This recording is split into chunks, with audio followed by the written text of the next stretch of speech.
So after I figured out that my 1946 Chevrolet had a solid block in it, everything was good. We dumped gas in the carburetor, hooked up the coil, and we got it to crank over. Appeared like all the valves were working, so we just left it right there. I changed the oil in it, and sent the carburetor off for rebuild to Chevys of the 40s, but they're lagging way behind.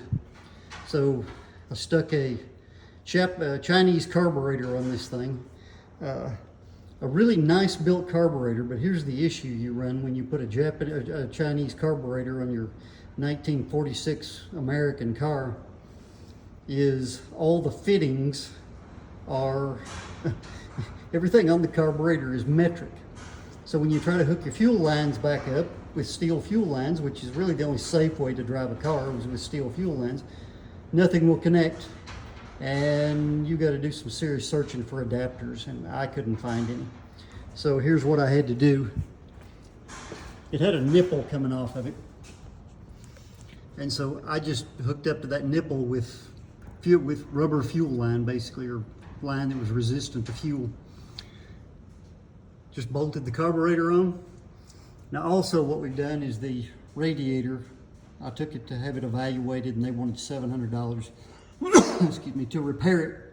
So I bought a radiator from Chevys of the 40s, which arrived damaged. So I sent it back and they gave me another one. The water pump on this thing was locked up solid.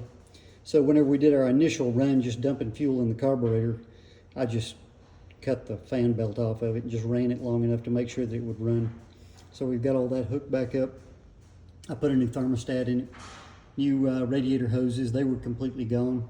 We changed the oil with 30 weight with about half a quart of Marvel mystery oil, and I've got a new fuel pump in there.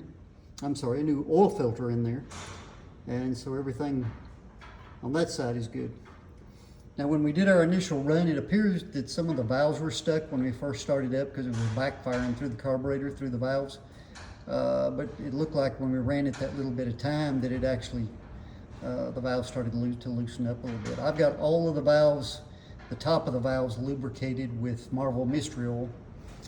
And let me show you what else we did.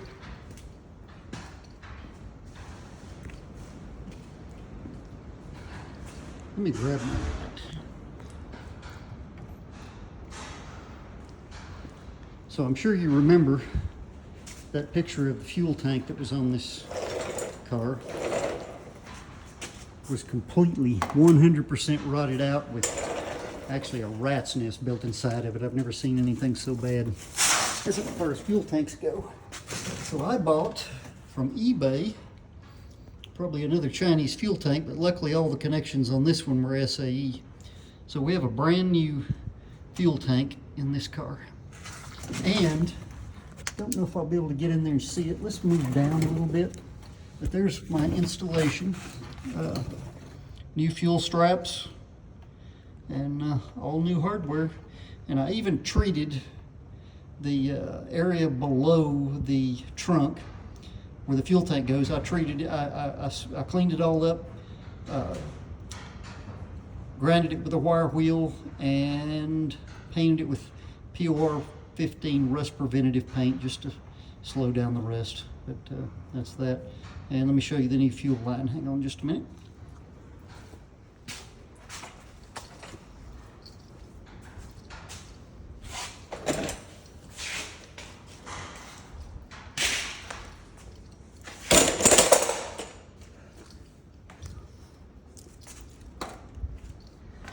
All right, going under the car.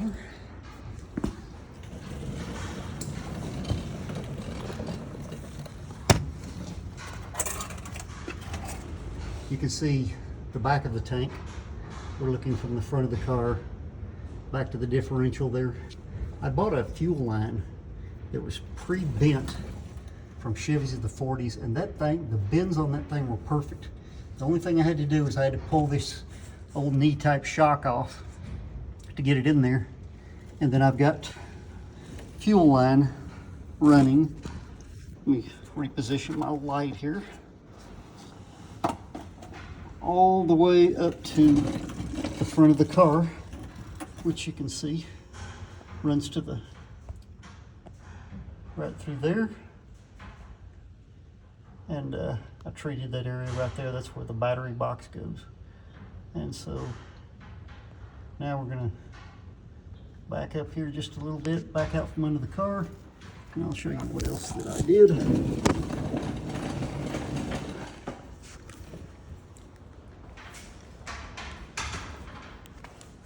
Grabbing a light.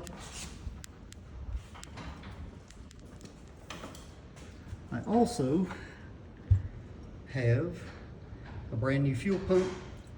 As you can see right there, the new radiator hoses.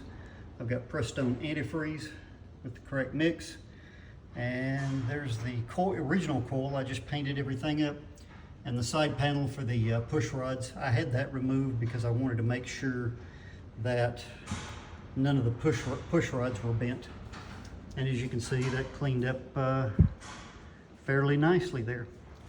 So I believe that this car is ready to start. I've put 5 gallons of gas in it. Like I say, the oil is all changed, and I believe that she's ready to go. So I'm going to take and hook up the coil. I'm just going direct to the battery because the key on this thing is not working. I'm going to have to rewire all of that. Let me set this camera right here, and then we'll get started on getting the car that hasn't run in 60 years running.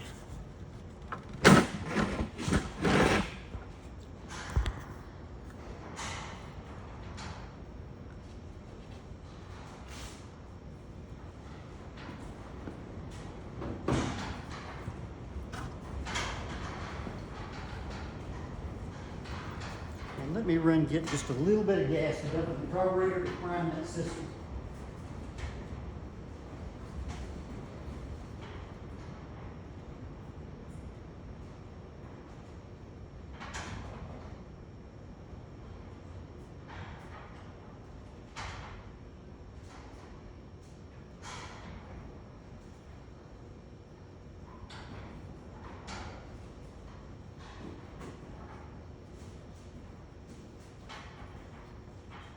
So this is the first time that the car's had fuel in it in 60 years. So I'm going to take and dump just a little fuel in there so that we can prime it and get the fuel pump, get that thing running so it'll get a little bit of suction going. We got our coil hooked up, and I believe we're ready to go. I see one thing, I've got a vacuum line loose here that I need to take care of. Let me see. Give me just a second.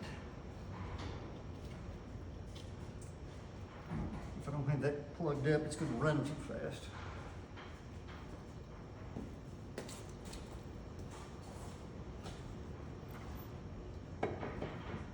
All right, the moment of truth.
That's how a 1946 Chevrolet inline six 216 cubic inch Chevrolet engine runs after sitting for 60 years. Pretty amazing, actually.